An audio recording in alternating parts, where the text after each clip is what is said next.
Hello YouTubers and Bidini SSG followers. So I'm showing you my 15 charging procedure. It's a 15 charging procedure. I didn't start it yet, but with the further ado, I put my system on. Okay, you hear the self-oscillation noise. This is not how it should be run, but anyway, it happens. I disconnect one of the connections here, like this, then reconnect, maybe second time, yeah. And now the system is ready to run. So I'm just move one time the view, and system start to run. Initial resting voltage was like 11.99 on my charging battery. I previously discharged my battery to the voltage. It was like 1176 or 1188. So what I currently observe, my battery, the capacity of my charging battery is increasing, not rapid but still increasing. I should probably say from 5 amp hour battery I got only 2 amp hour, but 2 amp hour load during my discharging procedure. But anyway, this research is still in progress, and you are actually looking at my voltage meter of my charging battery and the milliamp of my charging battery.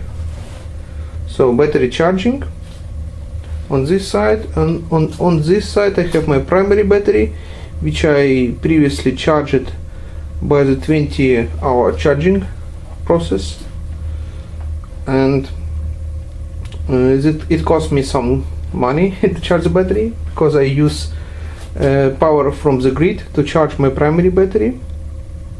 The charging process of my primary battery happens separately, so in this case, which you are actually looking, there are no additional power source to the system. But anyway, back to the measurement equipment. I have my voltage meter at the voltage rate 12.56, my milliampere, which currently showing 30, 39, 32, and I must say this is because when I started my system, so it takes some minutes to actually go to the lower rate of the milliamps of my primary battery. Means you're actually looking on the equipment which may show how much I spent energy. So currently I spent like 1329 milliamps for running the system, and the battery state of primary battery is very good. It was like 12.65, so it's completely charged battery, and I shouldn't have any problem in the future. And I didn't have any problem in the future, in the past, when I used these batteries. But you clearly see that I'm spending some of energy, some current, and gaining on other side pretty well. So yeah, 20-hour discharge did not happen. Why did not happen? First thing, I use, as I mentioned previously in my videos, I use a conventional discharging device. And what I mean is like charging, solar charging control device. This device have additional functionality like protection from under discharge, I would say, so that when I use this device separately, of course, from the beginning, when I use this device, solar control charging device, to discharge my charging battery, which I charged previously with the beginning, this device controls the voltage level. So my voltage level never got to the below 11 volts on my charging battery, and I see clearly this is actually very good sign, because after charge and after discharge I see that the resting voltage has increased.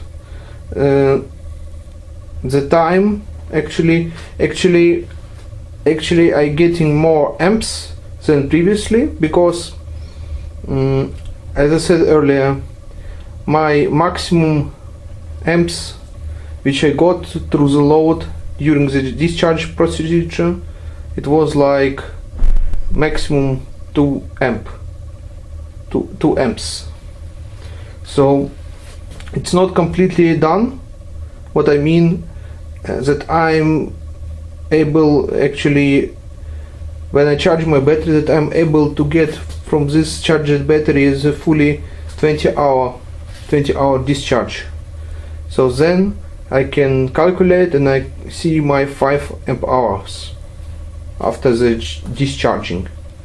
So idea is actually quite simple.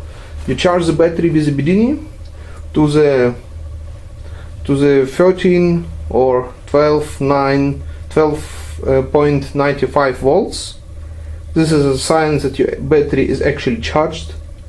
In some case I heard you can reach voltage level after charging by the beginning to the 14 or 15 volts. This will be even better result. But what is actually counted is how much energy I actually can get from the battery when I discharge the battery. So that's very important point which I actually pointing you out. In all my charging and discharging procedures, I see one clear progress, that is following. My charged battery, the capacity of my charging battery has increased from the previous discharge rate, but it does not charge it properly to the full charge of the battery, full power of the battery. So I am still heading this road, and I'm hoping to achieve fully charged battery. Let's say my best wish currently to charge the battery to such capacity that I will get fully 20-hour discharge rate, and then I can probably claim that my battery was fully charged. But currently I can actually tell you that my battery charging, but not to full capacity. And this is a very important note, because many people struggled with the voltage level. I say, yeah, you are showing us very good voltage level, and my personal feeling about this voltage level is just a sign that your battery is starting to behave in the expected behavior. It means it's showing you that some chemical actions happen in the battery, and the ions starting to move as we expect. So the ions in the battery, which I showing you right now, probably they are moving. I think it's the best guess. They are moving so that battery showing you that the voltage level increase. And why I didn't get my fully 20-hour discharge, it is actually the reason behind this, I think, that the ions are not potentialized to the full force, because you need power to move these ions, and the ions on the battery plates are moving but very slow. So first thing, you potentialize the ions, and then ions starting to move, and then you reach your expected results. But very important, and I must state this on the video. I never charged my charging battery by the conventional device. When I got this battery, I fill the distilled water, and that's all, which I actually done conventionally. After this, I always charge my battery, this charging battery. I always charge this charging battery by this by SSG circuit, and I mean I'm getting from the SSG circuit high potentialized impulses, which can be called radiant spikes, and these impulses actually going to the battery, and they are charging the battery. You see the amount of current, it's like which I get to charge the battery, it's not even close to the to that current which you need to charge the battery to the full capacity. But anyway, if you say, okay, can you show us again what happens when you disconnect the one of the connections from the SSG circuit? And immediately you will see I disconnect one of the connections. Let me take one of the connections which I can actually disconnect. Okay, I disconnect this cable. You see this, and you immediately see how this bright lamp, actually it's out of zoom, but you see clearly that it's starting to lighten up. This is not LED, this is neon lamp. It's neon lamp which can only light on when 230 volts passing through this lamp. So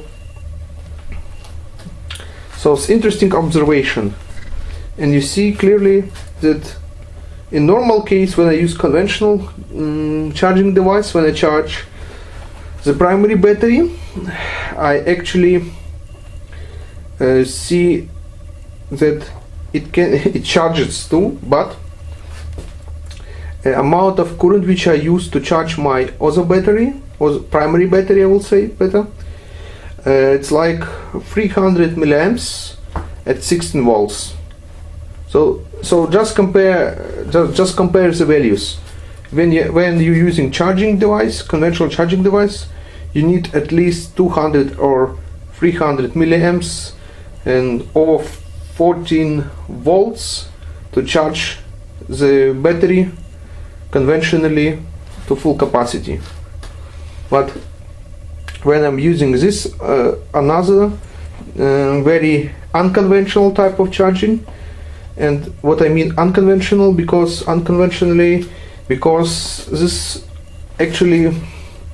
milliamps, this 13-40 milliamps are actually not enough to charge this battery. And okay, another point which I should make here, this is not charged, the battery is not charged by the back EMF. It's like Bedini tell us in the videos, energy from the vacuum. The back EMF is always at the lowest level, but the spikes which I get, they are pretty high, and they are higher than back EMF. So just take this notice, and you see this observation. And resting voltage, this is the first sign when you do this project for the first time, when you see after each discharge procedure that your resting voltage has increased. And what I mean, you discharge the battery so that you do not discharge below 10 volts. You discharge your battery to, like I say, 11.66 or 55 or 44, but not below the 11 volts. And when you after 1 hour or after 2 hours see the resting voltage, and you see from one such discharge procedure to another that your resting voltage has increased, then you see probably the result that your battery actually working as expected, because a working battery actually should behave in such a way that the resting voltage is always higher as the previous time, a little bit higher or high enough. But what I actually saying here, I'm observing what Bedini shows us many times in his presentations, in his videos, but very important to say that the time of charge is actually important too. And actually, if you use system with more than one transistor, you can actually probably can faster charge the battery, but do not take so much time to think about the fast charging rate. The battery needs the ions on the battery plates, they need time to be potentialized to do the work which we actually here looking for. So it takes time, and which result which I got, it's you saw probably my videos in the past. It takes time to actually potentialize the ions on the battery plates. And let me bring the other side, the primary side. Okay, now the system actually running as I expected. You see the consumption of the current is like 28 milliamps at the voltage level 12.53, and this is a primary battery. This is my measurement equipment which I am currently showing you, hooked up to the primary battery, and you see the difference. So it's clearly for me that you do not need too much current to actually do some work and charge your battery. And this is actually what Bedini spoke about how he tell us about the charging process without current.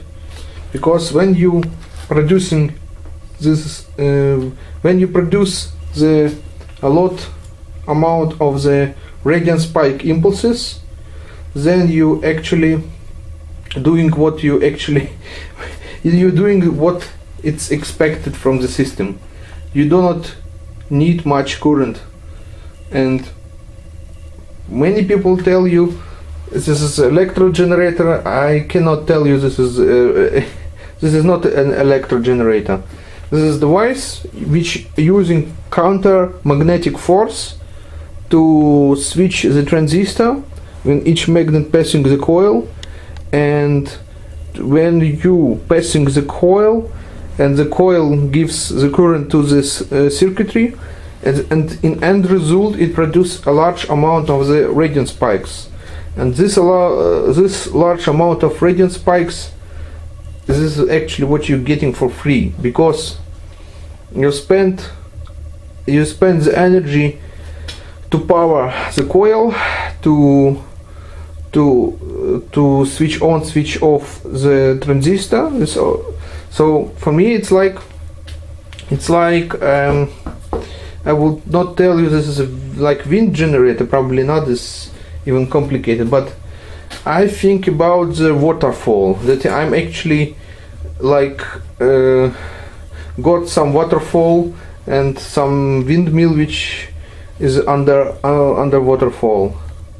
I think it's probably not so good presentation, but anyway, what is important for me is that I am charging my battery, and you actually not spending your time to find or think about strange things. It's practical project, because then you can use the battery for conventional means. But once again, I note this again, do not charge the battery conventionally when you actually using some different type of charging. And do not use sealed lead acid batteries. Use batteries which have caps, it means openings where you can fill the distilled water, and you actually able to absorb the level of the liquid in your battery, because at some point it vaporized. Not in my case, but in some cases when you boil the battery, probably it will happen, because once again some people use not one transistor, they are using actually more than one transistor. And if you are using more than one transistor, you should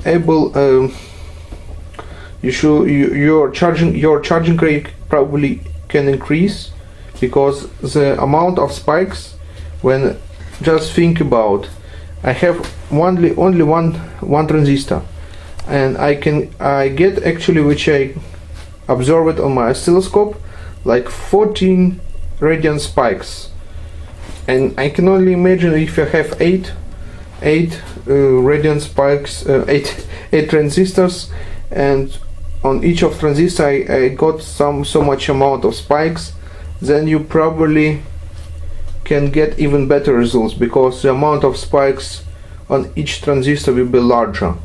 So when you all this calculate and you just think about obvious stuff, yeah, you can even better charge your battery. But I would suggest to the people who are running such complicated systems actually to try to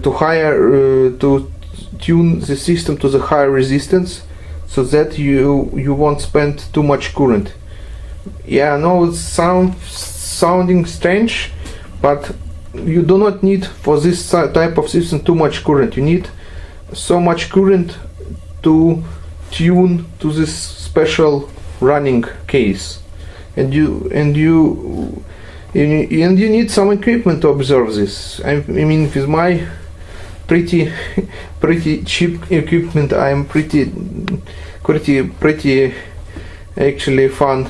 I mean, I'm pretty happy to actually able to get these results. But for the people who are actually working with more than one transistor system, you need some type of oscilloscope. You need to watch and observe the scope, and when you tune the system that you do not use too much energy, and you get a lot of radiant spikes, then you're probably starting to get some same results or even better results than I.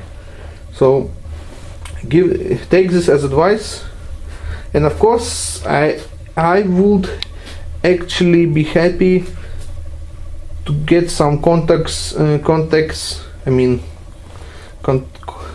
connections with the people in Europe who are actually using larger BDNE system, because I can give you some advices. I mean, I have some experience like this, and through these experiments I just know where the system should be tuned. And this system have a lot of different type of modes where you can run your system. You see always at the start of my videos the type of different running mode. It was like self-oscillation mode. It means transistor opens and close and opens and close, because of the higher resistance which I put. It's like on my system it's more than 2k, it's like 2003 ohms in my case. But anyway, what I'm actually telling you, the self-oscillation mode is not, I repeat this again, is not what I'm actually going to, because you saw immediately when I'm running in this mode, my ampere meter showing you on the primary not 27, not 26 milliamps, it's showing you 40 milliamps. So I'm spending just more energy when I'm using self-oscillation mode. So do not use this if you want to run your wheel, because in the self-oscillation mode your wheel is not running, because your coil does not produce enough magnetic force to actually repel or attract the magnet. And Bedini told us in his books, which was coordinated and partially written by Aaron Murakami and Mr. Peter Linderman, they actually telling you build your system with a counterclockwise coil. And what I mean by that, I mean just wind your coil counterclockwise, and this produce an effect which can be called not repelling, attraction mode. It means your coil would produce enough magnetic force to attract the magnet, but then when the magnet was attracted, it would be repelled with even more force. And this is actually where advanced people going to, but I don't have any time and resources to go to this fun. Maybe I will go at some point, but I should stay and get you people just thinking about. I'm always thinking about automatization. What I mean by that I'm actually want to, at some point, I'm actually want to change this battery to the DC generator, and this DC generator should be like a generator which is connected to the windmill. And windmill, for me it's like where I'm going to. You need this battery at first time, it's obvious. You need to start the process, but then you just need to run your wheel at such speed that this will produce enough wind power to run another system, and another system will be like simple windmill with a DC generator hooked up, and this DC generator will go directly to this place where primary battery have, and then you have the system where you have enough power to self-running system. But at this point, this is just actually like idea, didn't test it yet, and this will be like idea. But anyways, the charging battery which I'm showing you here, this will be a later problem when you think about this, because when you charge the primary battery with a DC generator, you produce enough current to sustain the system, so the system charge you another battery, but at some point your battery is completely charged, and what should you do? You cannot charge and discharge the battery at the same time. This will actually damage the battery. So then, next step, produce a system which actually put another battery. So you have think about automatization when you think about a more advanced system, because yeah, you can use some different type of approach, but I'm actually thinking about to do automatization. So first automatization step is like getting the primary battery out of the system and putting the DC generator instead at some point. And then when I'm running my DC generator from the windmill, and the windmill is running by the wind power from the wheel, which produced by the fan, which will be attached to the wheel, then I have my windmill running, producing DC current, producing volts, producing amps, milliamps, and then I have the charging battery, and the charged battery should be monitored too, because I have some voltage level which should be monitored too. And then then the last step, it will be like control the batteries, and when you're running out of the batteries which you actually should charge, then system should just stop, and then this is all. So like imagine you have not one battery, like you have, I don't know, 10 or 20 batteries which are attached to such type of system, and then you just monitor the level of the voltage. And when you know, okay, this battery is charged to the full capacity, then you should able to hook up the battery to another system, which will be like conventional inverter and such on. And I think I'm going to more complicated stuff, but the idea is just as many people tell you, just to reuse the energy which you already have, but you will pay at first for the energy. The costs are not they are not avoidable. You will have the costs. The costs always be here. So if you think actually about this, and it's pretty clever, I will say, then you will not damage any conventional loads, because you have your losses, but they are not so high that you cannot sustain the system without any additional power source. And for me it's like, yeah, I have idea and I'm sharing you. if you have I don't know, I'm not ready to speak about any commercial things, but if you actually have resources and you're living in the Europe area and will try actually want to try a larger system, just write me at my YouTube channel, and I will get notice of you, and we can speak about this in private. But I'm actually opening for more open type of the research, because it's just the thing as it should be. And of course, I should mention other things which other people doing in this area. The people who are working on the SERPs. This is actually people who are Aaron Murakami showed us at some point.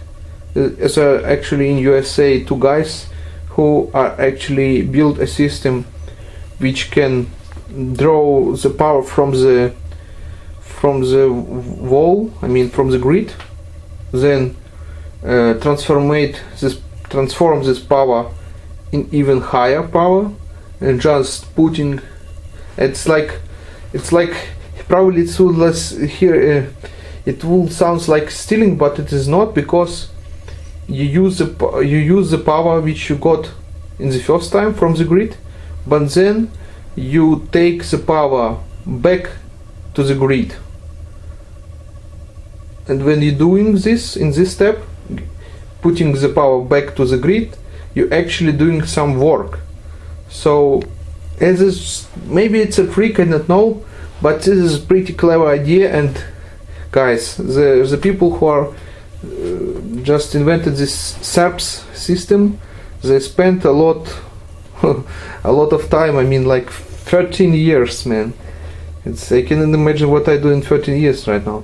But not I hope I won't work 30 years on developing this type of system. But this is actually things which are fascinating me, because something happens in the world, and it should be better things as not worse things. But I'm bubbling through this, and yeah, you see clearly it's the charging process happening, and it's happening pretty well for me. And I show my primary side, so on both sides are good voltage level, and the battery is behaving very well. So I conclude for this charging procedure that it is important to observe the voltage level. Do not discharge the battery to the lowest, below 11 volts, and the same goes to the primary battery. You shouldn't discharge your primary battery to the 11 volts, because you run out of energy from some time. Because if you forget the state of the primary battery, you will get worse result, because your primary battery should be always completely charged. It should able to give so much energy to run the system, and chemically it should be in pretty good state. When you think about sulfatation and breaking of the leads, overcharging the battery, or not enough distilled water in the battery, things like that. So just observe the liquid level in both batteries. Think about lowest voltage levels, and you should able actually to produce even better results than I. Because once again, a lot of mess, a lot of cables, I know. If you are master soldering, if you're master at soldering, and you know how to hook up all of the connections with the soldering, you should do it. And to wind the coil, some people just ask at the forums me what type of the coil core I can use in the battery. So one thing is actually pretty simple. Use Lincoln Rhodes R60. And you can find this at some store in USA and Europe. You can actually find it anywhere. And this is pretty important to use proper coil core, because coil core it has a material, a rod, which actually used to be for the welding. So you have such rods which are used to weld some things, and these rods should consist some of the ferrite materials, not 100% ferrite materials, but they actually should able to be magnetized and demagnetized. So it's just to give you better overview of this. I have some videos on my channel. You can actually look it up and you can see what you should expect from the proper coil core material. And I think I said enough. Just do the experiment.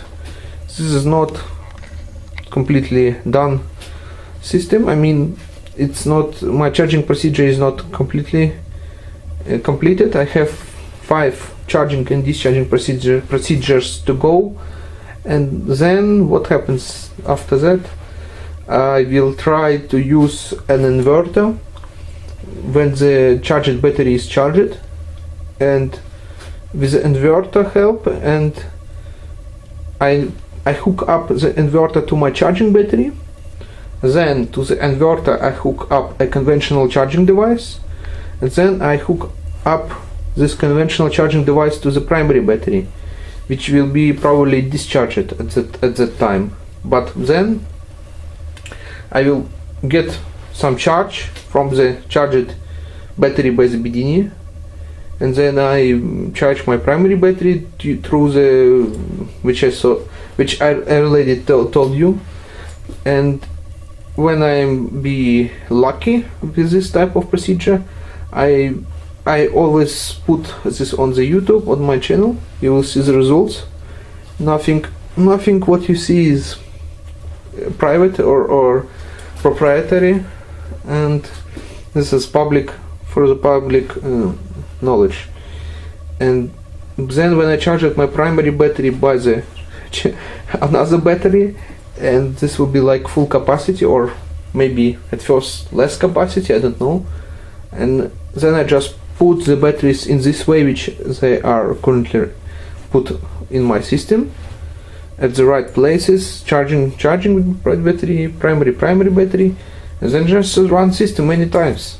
And what I am actually trying to tell you, when I am achieving this, when I can actually claim some stuff, and I can actually claim that my charged battery by the BDNI showing more capacity, because if I can discharge the battery, charge another battery, and then another battery discharge it and charge once again the first battery, and do this many times, so then I can claim some stuff, because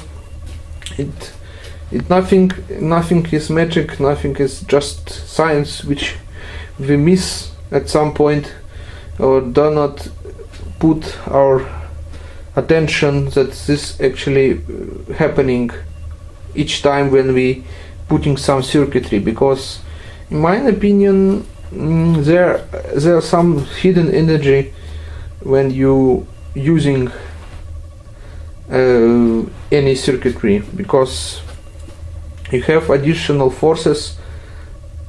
Just think about when you have some generator and you switch it on, at some point you see the sparks.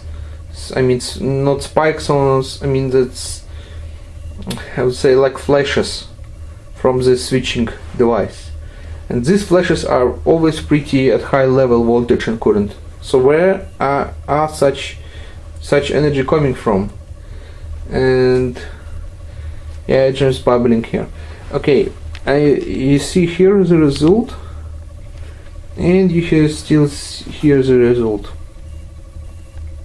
So running, and Of course, you can run the system even longer than 20 hours. This is not the case. If you use larger batteries, I will probably say you need a system with more than one transistor, because